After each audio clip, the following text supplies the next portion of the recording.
Hai, saya Iksan. Selamat datang di aksi nyata modul 1.4.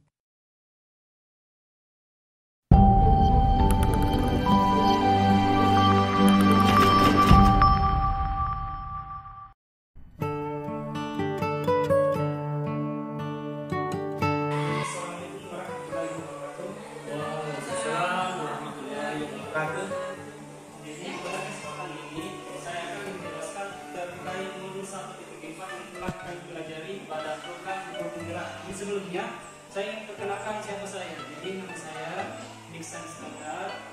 Saya sementara sedang pendidikan penggerak angkatan 10. Pada kesempatan ini, saya akan melakukan pembicaraan terkait budaya positif. Jadi pada modul budaya positif ini kita akan mempelajari 7 section yang dimana section pertama perubahan paradigma belajar, kedua disiplin positif, ketiga motivasi perilaku manusia, yang keempat kebutuhan dasar, yang kelima posisi kontrol restitusi, yang keenam keyakinan kelas, dan yang terakhir segitiga restitusi. Dari ketujuh section ini, adakah yang pernah Bapak Ibu pernah terapkan di kelas ini? Ada. Mana? Keyakinan kelas. Ya, keyakinan kelas. Jadi keyakinan kelas ini pasti tidak asing, semua Bapak Ibu tentang belajar. Jadi pada sesi pertama ini ada satu kata-kata yang positif yang harus menjadi pegangan bagi kita semua. Jadi bahwasanya kita yang memegang kontrol atas diri kita sendiri. Jadi teori kontrol ini ada di konsepsinya juga.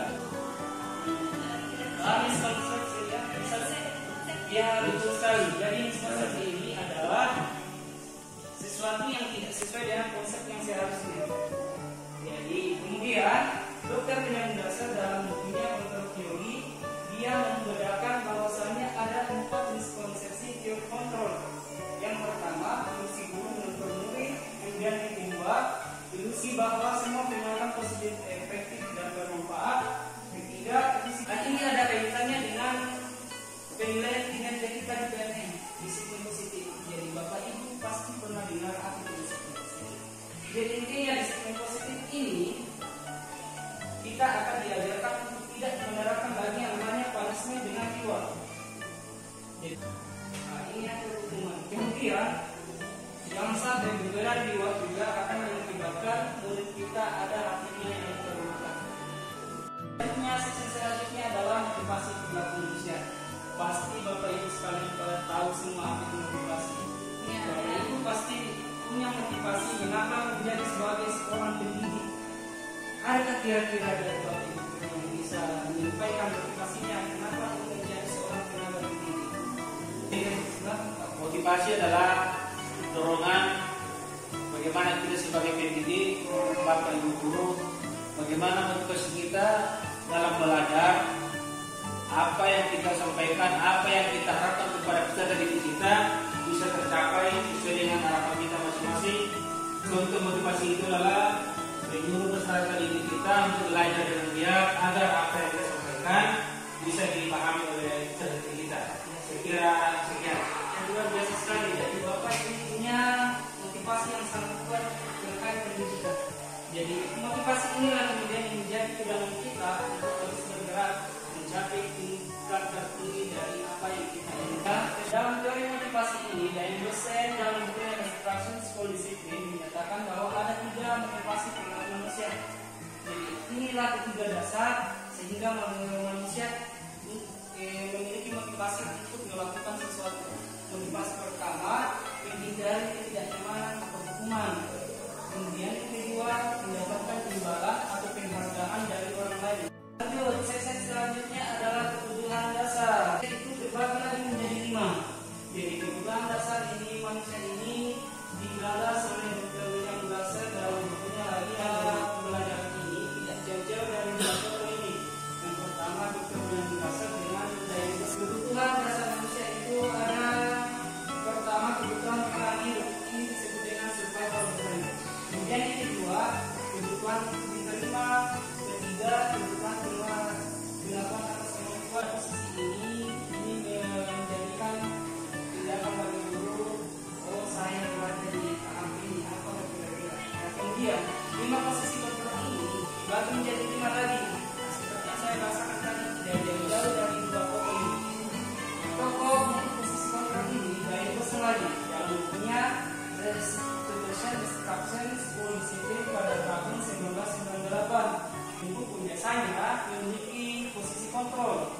Pertama mereka mengambil posisi kontrol sebagai seorang hukum, kemudian kedua karena saat ini kira-kira ada pertanyaan dari Bapak Ibu yang ingin ditanyakan? Ya saya. Oke, silakan. Ya, posisi kontrol apa yang paling tepat kita terapkan dalam bagi seorang guru? Oke, jadi pertanyaan ini sangat bagus ya. Jadi bahwasanya dalam dua posisi kontrol ini, menurut pertanyaan Ibu, posisi kontrol mana kira-kira yang paling ideal diterapkan oleh seorang guru? Yang paling ideal adalah posisi sebagai seorang manajer. Kenapa posisi kontrol sebagai seorang manajer menurut Bapak paling tepat diterapkan? Jadi yang memang benar, posisi kontrol memang sangat luar biasa bisa semua diterapkan, tapi tidak menutup kemungkinan bahwasanya setiap 5 posisi kontrol ini pasti punya kelebihan dan kekurangan. Karena posisi manajer ini memungkinkan kita untuk berkolaborasi secara langsung dengan peserta didik kita untuk menyelesaikan suatu masalah. Jadi biasanya kita akan melukai hati dan perasaan anak-anak. Tahap 6 keyakinan kelas. Kira-kira apa tujuan keyakinan kelas diterapkan di kelas? Itu saja. Oke, terima kasih atas pertanyaannya Bu. Jadi keyakinan kelas ini tujuan mempunyai keyakinan kelas dalam bentuk budaya setiap anak ataupun guru di dalam kelas. Nah, intinya keyakinan kelas ini dibentuk untuk membudayakan budaya positif dalam kelas, untuk meningkatkan kedisiplinan dan ketaatan peserta didik. Oke, jadi segitiga restitusi ini terbagi menjadi 3. Nah, kemudian ini digagas lagi oleh Dian Hussein dalam bukunya lagi yang berjudul Restitution Instruction 10 Disiplin. Pada tahun ini, segitiga restitusi ini terbagi menjadi 3. Sesi pertama menstabilkan identitas, kemudian kedua validasi tindakan yang salah, kemudian yang terakhir menanyakan keyakinan. Ya. Mengapa itu kita sebut sebagai segitiga restitusi? Restitusi ini terdiri atas 3 sesi. Sesi pertama kita mulai dari bawah dulu. Kita anggap ada titik-titiknya dari sini. Dari sesi pertama menstabilkan identitas, kemudian kedua terbentuklah yang namanya segitiga. Kecuali kalau dia terdiri dari 4, maka dia menjadi sebuah restitusi. Makanya dia disebut dengan segitiga restitusi. Di situ ada 3 tahapan. Bisakah tahapan tersebut diterapkan tidak secara utuh?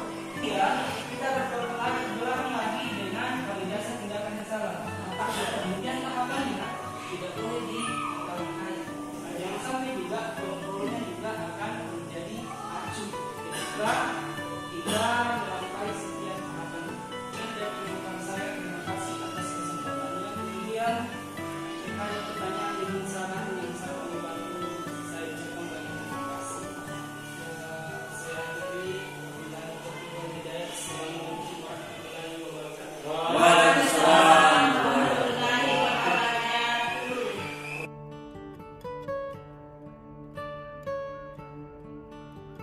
Bismillahirrahmanirrahim. Assalamualaikum warahmatullahi wabarakatuh.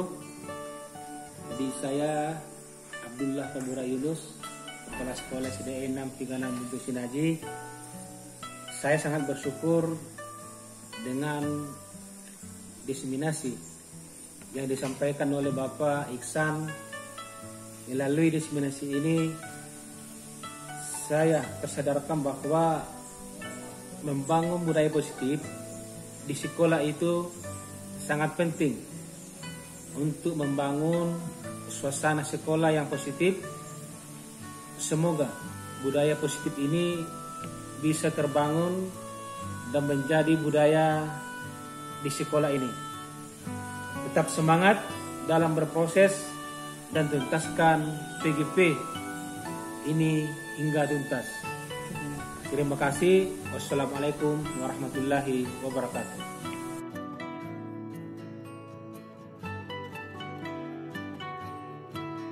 Assalamualaikum warahmatullahi wabarakatuh.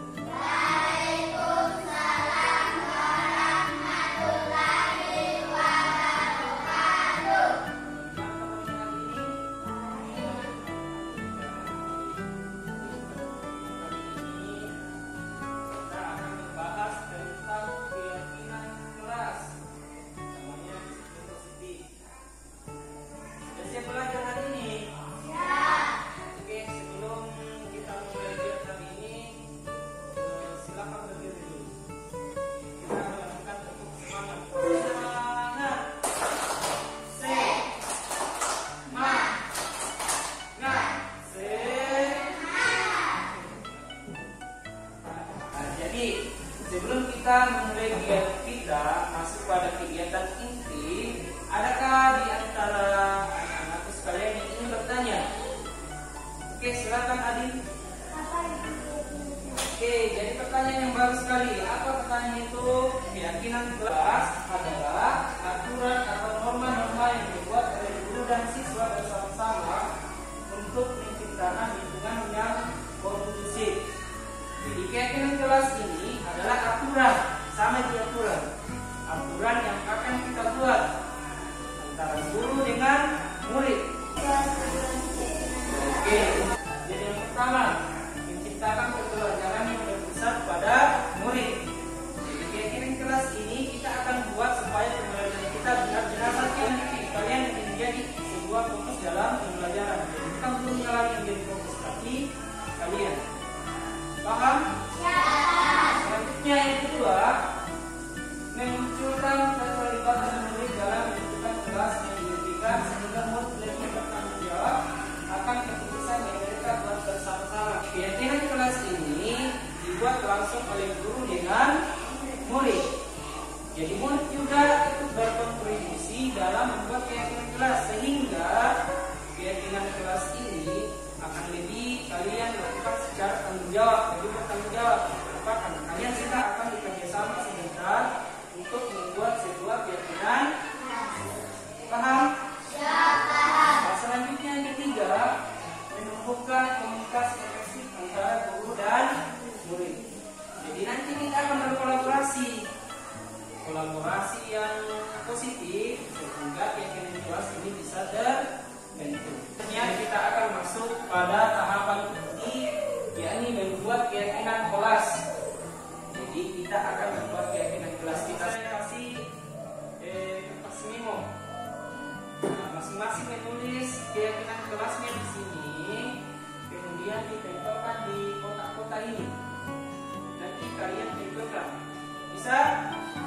Bisa?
Bisa?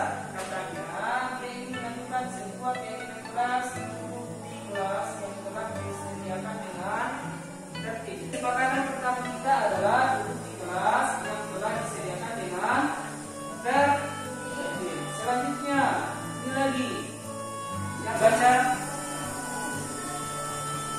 Oke, bersamaan. Oke, kita berdoa sebelum dan sesudah.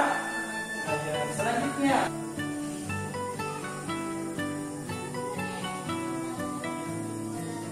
oke, hanya yang ketiga yaitu disiplin datang ke sekolah tepat waktu. Tidak boleh terlambat lagi. Paham?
Melalui pembentukan keyakinan kelas, saya dan teman-teman dalam berperilaku di dalam ataupun luar kelas menjadi lebih terarah. Perkenalkan, nama saya Asria dari kelas 5. Sebelumnya dalam mengajukan pertanyaan saya langsung berbicara saja, sehingga terkadang saya memotong pembicaraan guru. Melalui keyakinan kelas ini, sekarang saya bisa bertanya tanpa